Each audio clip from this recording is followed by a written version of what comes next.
नमस्कार। आज हम बात कर रहे हैं राजनीतिक दलों की।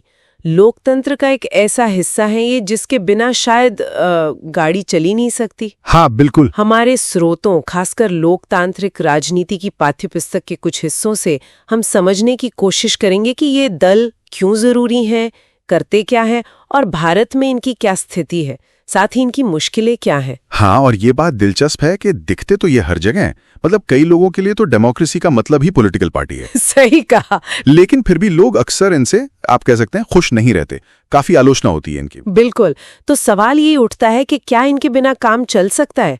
पर देखिए, मजे की बात यह है, जैसा स्रोत बताते हैं, कि इतनी आलोचना के बावजूद भारत में लोग पार्टियों की गतिविधियों में पहले से ज्यादा हिस्सा ले रहे हैं। हाँ, ये भागीदारी बढ़ी है पिछले कुछ दशकों में। तो चलिए इसी पहेली को थोड़ा सुलझाते हैं। तो शुरुआत करते हैं, ये राजनीतिक दल आखिर हैं क्या?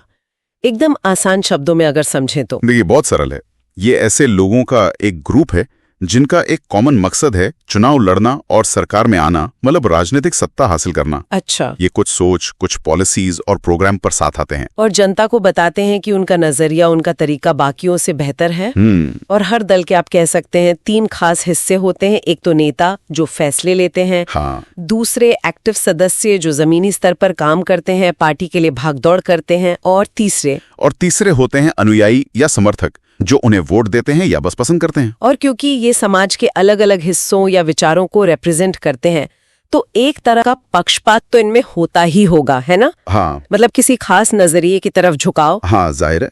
हर पार्टी समाज के किसी एक हिस्से से जुड़ी होती है, तो वो उसी के नजरिए से देखती है चीजों को। अच्छा, अब इनके काम क्या है?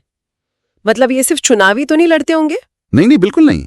चुनाव लड़ना और उम्मीदवार तय करना, ये तो सबसे ज्यादा दिखने वाला काम है। हाँ, वो तो है। भारत में तो खासकर अक्सर टॉप लीडरशिप ही तय करती है कि कौन चुनाव लड़ेगा।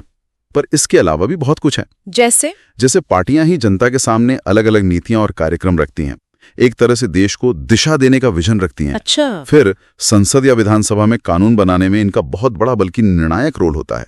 बहस होती है, वोटिंग होती है, तब जाके कानून पास होते हैं। और सरकार बनाना और चलाना, वो भी तो इन्हीं का काम है। मतलब जो जीत गए। बिल्कुल। जो जीतते हैं वो सरकार बनाते हैं, अपने नेताओं में से मंत्री चुनते हैं और देश या राज्य को चलाते हैं। और जो हार जाते हैं? हाँ, उनका क्या? वो विपक्ष बनते हैं, सरकार की नीतियों की आलोचना करते हैं, उनकी कमियों को सामने लाते हैं, अपनी अलग राय रखते हैं। और ये विपक्ष की भूमिका भी लोकतंत्र के लिए उतनी ही जरूरी है जितनी सरकार की। सही बात है। चेक्स एंड बैलेंसेस जिसे कहते हैं। हाँ, इसके साथ ही पार्टियां लोगों की राय, मतलब जनमत बनाने में मदद करती हैं, मुद्दे उठाती हैं, आंदोलन करती हैं। और एक और अहम काम, वो आम आदमी को सरकारी मशीनरी और जो कल्याणकारी योजनाएं होती हैं उन तक पहुंचने में एक तरह से पुल का काम करती हैं। अच्छा, तो अगर सोचें कि पार्टियां हों ही ना, तब क्या होगा? मतलब हर उम्मीदवार अपनी मर्जी से अकेला चुनाव लड़े। हाँ, सोचिए जरा, हर उम्मीदवार स्वतंत्र होगा तो कोई बड़े नीतिगत बदलाव का वादा कैसे कर पाएगा? कौन करेगा? और अगर सरकार बन भी गई, मान लीजिए निर्दलीय विधायकों से, तो वो चलेगी कैसे? कौन किसकी सुनेगा? हाँ, ये तो गड़बड़ हो जाएगी। बिल्कुल। देश चलाने की जिम्मेदारी कौन लेगा? शायद पूरी व्यवस्था ही ठप पड़ जाए। इसीलिए कहते हैं कि जहां जनता अपने प्रतिनिधि चुनती है, मतलब रिप्रेजेंटेटिव डेमोक्रेसी में, वहां पार्टियों के बिना काम चलना लगभग नामुमकिन है। ठीक है, तो ये तो साफ है कि पार्टियां जरूरी हैं, पर फिर सवाल आता है कितनी? क्या एक ही पार्टी ठीक है जैसे चीन में है, या 2 काफी हैं जैसे अमेरिका या ब्रिटेन में, या फिर भारत की तरह बहुत सारी पार्टियां होनी चाहिए? देखिए, एक पार्टी वाला सिस्टम जो है उसे आमतौर पर लोकतांत्रिक नहीं माना जाता, क्योंकि उसमें कोई असली मुकाबला ही नहीं है ना? हाँ, विकल्प ही नहीं है। सही। 2 पार्टियों वाले सिस्टम में, जैसे अमेरिका या यूके में, सत्ता अक्सर इन्हीं 2 मुख्य दलों के बीच घूमती रहती है। इसमें स्थिरता तो रहती है, पर हो सकता है कि समाज के सभी वर्गों या विचारों को प्रतिनिधित्व ना मिले। और भारत जैसा बहुदलीय सिस्टम? हाँ, भारत जैसे देशों में जहां समाज में बहुत ज्यादा विविधता है, अलग अलग भाषाएं, धर्म, क्षेत्र, वहां अक्सर कई पार्टियां उभर आती हैं। कई बार सत्ता के लिए कई दलों में मुकाबला होता है। तो इसमें गठबंधन सरकारें बनती हैं अक्सर। बिल्कुल। ये व्यवस्था विविधता को तो अच्छे से समेट लेती है, पर कई बार गठबंधन सरकारों की वजह से थोड़ी अस्थिरता, मतलब पॉलिटिकल स्टेबिलिटी का खतरा रहता है। सच तो यह है कि कोई एक सिस्टम हर देश के लिए फिट नहीं बैठता। ये उस देश के समाज, इतिहास और चुनाव प्रणाली पर निर्भर करता है।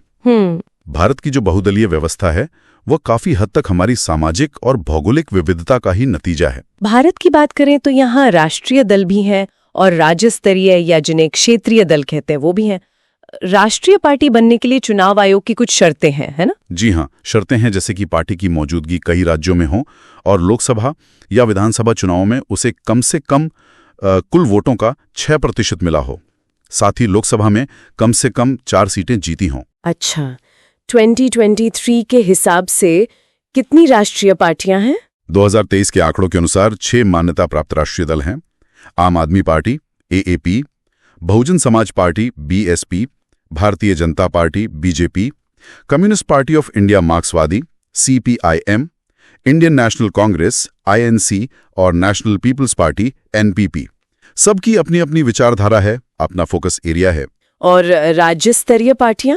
हाँ, राज्य स्तरीय या क्षेत्रीय दल भी बहुत सारे हैं और पिछले कुछ दशकों में आप देखें तो इनकी संख्या और ताकत दोनों बढ़ी हैं। हाँ, ये तो देखा है हमने। इससे भारतीय संसद और ज्यादा विविध हुई है, मतलब अलग अलग आवाजें सुनाई देती हैं और एक तरह से संघवाद यानी फेडरलिज्म भी मजबूत हुआ है।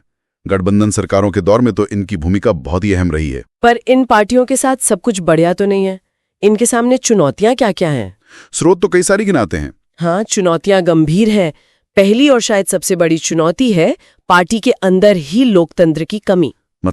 मतलब अक्सर सारी ताकत कुछ गिने चुने बड़े नेताओं के हाथ में सिमट कर रह जाती है। पार्टी में पद कैसे भरे जाएंगे, फैसले कैसे होंगे, इसमें पारदर्शिता की कमी होती है। संगठनात्मक चुनाव अगर होते भी हैं तो कई बार वो सिर्फ नाम के लिए होते हैं।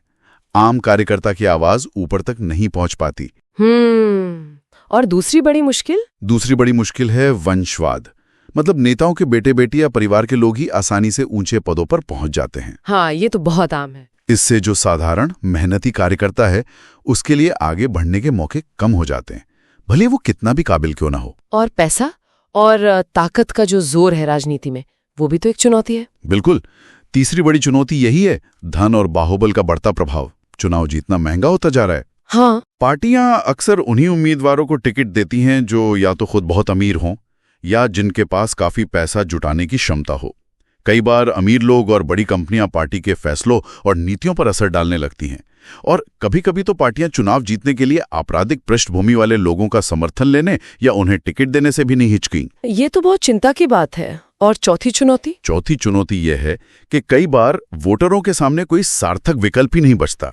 मतलब बड़ी पार्टियों के बीच जो वैचारिक अंतर है, खासकर आर्थिक नीतियों को लेकर, वो कम होता जा रहा है। हाँ, लगता सब एक जैसे ही हैं। कुछ हद तक नेता भी बहुत आसानी से एक पार्टी छोड़कर दूसरी में चले जाते हैं, तो फिर वोटर के लिए चुनना मुश्किल हो जाता है कि कौन वाकई अलग है और किसके पास बेहतर विकल्प है। तो इन सब चुनौतियों से निपटने के लिए क्या कुछ हो रहा है या क्या सुझाव दिए जाते हैं? देखिए, कुछ कदम तो उठाए गए हैं। जैसे एक बड़ा कदम था दल बदल विरोधी कानून, जो संविधान संशोधन करके लाया गया था। हर उम्मीदवार को अपनी संपत्ति और अपने ऊपर चल रहे आपराधिक मामलों का पूरा ब्यौरा एक हलफनामा मतलब एफिडेविट में देना होगा। अच्छा।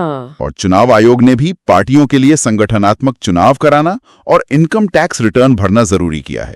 पर क्या ये काफी है? जैसे दल बदल कानून की भी तो अपनी सीमाएं हैं। लोग पार्टी नहीं बदलते, पूरा गुट बदल लेते हैं। और हलफनामे में दी जानकारी कितनी सही है ये कौन जांचता है? और पार्टियों के अंदरूनी चुनाव, वो तो अक्सर बस दिखावा ही होते हैं। हाँ, ये बात सही है। ये कदम जरूरी थे पर काफी नहीं है। इसीलिए और भी सुझाव आते लेते हैं, जैसे कि पार्टियों के अंदरूनी कामकाज को नियमित करने के लिए, उसे पारदर्शी बनाने के लिए एक अलग से कानून बनाया जाए। एक सुझाव ये भी है कि महिलाओं को राजनीति में आगे लाने के लिए पार्टियों के टिकटों और पदों में उनके लिए एक तय कोटा मतलब आरक्षण हो। और चुनावों में जो इतना पैसा खर्च होता है उसके लिए एक सुझाव है चुनाव की स्टेट फंडिंग का, यानी सरकार चुनाव लड़ने का खर्चा उठाए ताकि पार्टियों की निर्भरता बड़े कॉर्पोरेट डोनेशन पर कम हो। लेकिन क्या सिर्फ कानून बनाने से सब ठीक हो जाएगा? शायद नहीं। कानून अपनी जगह है, पर असली बदलाव के लिए 2 और चीजें जरूरी हैं। एक तो जनता का दबाव, मतलब आम नागरिक याचिकाओं, प्रदर्शनों, मीडिया के जरिए लगातार पार्टियों पर सुधार के लिए दबाव बनाए रखें, सवाल पूछें। और दूसरा तरीका है कि अच्छे, ईमानदार और काबिल लोग खुद राजनीति में सक्रिय हों। तो कुल मिला के बात यह है कि लोकतंत्र के लिए राजनीतिक दल जरूरी तो है, पर उनमें सुधार की बहुत जरूरत और गुंजाइश है। और ये सुधार सिर्फ ऊपर से कानून बनाकर नहीं होगा, बल्कि नीचे से, यानी हम नागरिकों की भागीदारी से ही आएगा। बिल्कुल सही कहा आपने। सिर्फ कानूनों से पार्टियां नहीं सुधरेंगी। इसके लिए हम सबको, मतलब नागरिकों को, लगातार जागरूक रहना होगा, दबाव बनाना होगा और खुद भी राजनीति में किसी न किसी रूप में हिस्सा लेना होगा। अक्सर कहा जाता है ना कि खराब राजनीति का जवाब राजनीति से भागना नहीं है, बल्कि और ज्यादा और बेहतर तरीके से राजनीति करना है। हाँ बिल्कुल। ये एक सोचने वाली बात है जिस पे हम सबको विचार करना चाहिए।